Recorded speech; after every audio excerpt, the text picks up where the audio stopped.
याच्यामध्ये आपला सहभाग घ्यायचा आहे तर तुमचा गावकरी आहेच तुम्ही, तेव्हा काही विषय नाही.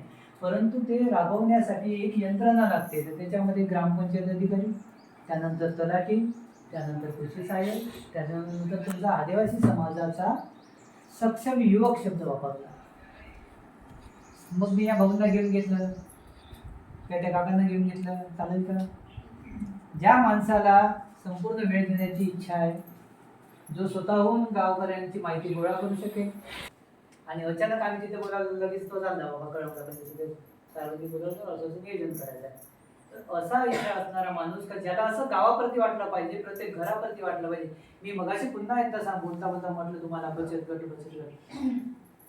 एक बचत गट आणि बाकी योजना राबवणे हा वेगळा विषय आहे. पण बचत गट का म्हणतो आपण? जर 10-12 महिला आहे तुम्ही, तर त्या 10-12 महिलाजवळ आज अपडेशनचे कागदपत्र आहे का? तुमचे आधार कार्ड अपडेट आहे का? त्याचं कास्ट सर्टिफिकेट मिळाले का? हे पाहतो कधी आपण? त्या 12 जणीजवळ आहे का म्हणून? अध्यक्ष सचिवाने आपलं काम नाही का? आपल्या सदस्यांचं काम नाही का? हे आपण ज्यावेळेस सुरुवात करू त्या वेळेला तयार होतील.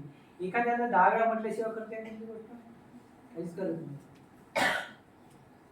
आपण तब्बल तुमच्या गावामध्ये साहेब आपले कॅम्प झाले आहे ना, गावात कॅम्प झाले ना, आपले कॅम्प झाले आहे, प्रमाणपत्र देण्यासंदर्भातले कॅम्प झाले, तुमचे 2-4 कागद येऊन जातात, ते जमा होतात, जमा झाले त्याचा पूर्ण राहिले, त्रुटी आल्या आम्ही तुमचं प्रमाणपत्र देऊ शकत नाही, मग तिथंच पडलं ते, मग तुम्ही पाठपुरावा जाणार नाही. आणि आमच्या इकडे 10 प्रकारच्या योजना राहणार, मग एक पाठपुरावा तुम्हाला करू शकणार नाही. असं सुरू आहे. मग पुन्हा कॅम्प घेणार आम्ही 2-3 महिन्यानंतर, मग पुन्हा कॅम्प घेणार, असं सुरू राहणार आपलं.